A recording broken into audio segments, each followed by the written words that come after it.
also meant he was a suspect. I interviewed everyone in school except Corey. I could never find him. He was always hiding out somewhere weird, or breathing really heavily in a corner, but that made him even more suspicious. I had to test him, though, before I could approach him. We had a lot of classes together, so when it was lunchtime, I would follow him quietly to see what he was up to. I always saw him walking towards the girls' bathroom during lunch.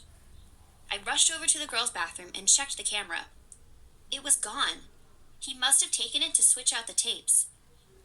10 minutes later, he was walking away from the girls' restroom again. It had to be him. I was sure of it. I built up a whole case against Corey.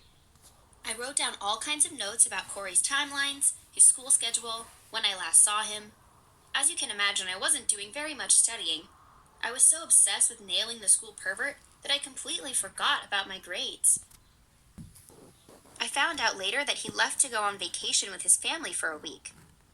I checked the cameras every day and they were still being swapped out every few days. So it couldn't have been Corey. He was gone. It would be literally impossible for him to swap the tapes in the camera.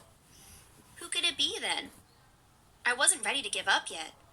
I kept going through everything in my head, checking all my notes, finding more suspects. I got so paranoid that I stopped sleeping, stopped studying, and of course, my math grades started to drop. We had a huge exam coming up, and I forgot to even create my cheat sheet. I was so screwed.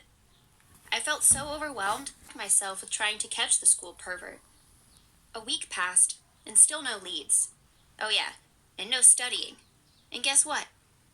The final exam snuck on me just like that. It was tomorrow, and I didn't even study at all for it. Will I still go to my dream college? No. Was it even worth going to college if I No. didn't get into my top pick? Ugh, how did I let my life get to this point? I dragged my feet the next morning. Okay. I really did not want to go to school. I was so screwed. I got to math class and was shaking. I got no sleep last night and was so stressed out about failing my test.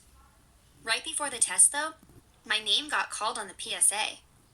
I was to report to the principal's office immediately. Phew, what a relief.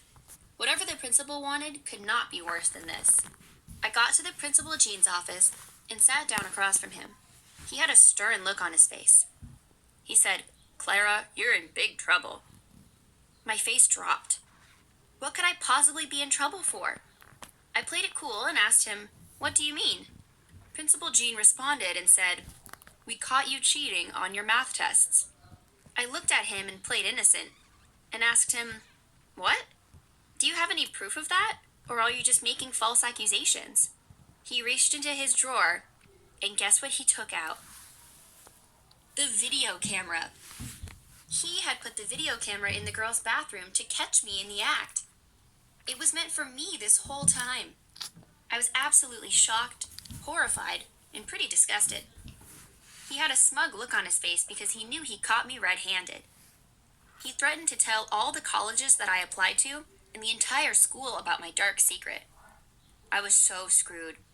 He definitely had video evidence of me in the act, and there was no way out of this. If the colleges found this, I wouldn't be accepted anywhere. I would have a permanent mark on my record. Not to mention, I would have to tell my parents, and the whole school would know. It would be total humiliation and embarrassment. Okay. I had one last card to play, though. I kept my cool and looked at him and said, "Yes, you may have caught me in the act, but how would parents and students feel knowing that you put a video camera in the girls' bathroom and recorded videos of underage girls in high school?" Checkmate. His face turned pale, his mouth dropped, and he was speechless. He didn't think I was brave enough to stand up to him. I told him, "Let's pretend that we never had this conversation. I never cheated on any test, and you never recorded any girls in the bathroom." He paused, then nodded in agreement. "On top of that," I said, "I want you to get me an A in math." He reluctantly agreed, and said he would talk to my teacher. I exited his office with a smile on my face, and didn't even bother going back to class. I would rather catch up on sleep instead. Case closed. Thank you for watching. Hope you guys enjoyed this video. Like and subscribe. Hit that bell. Ding, ding.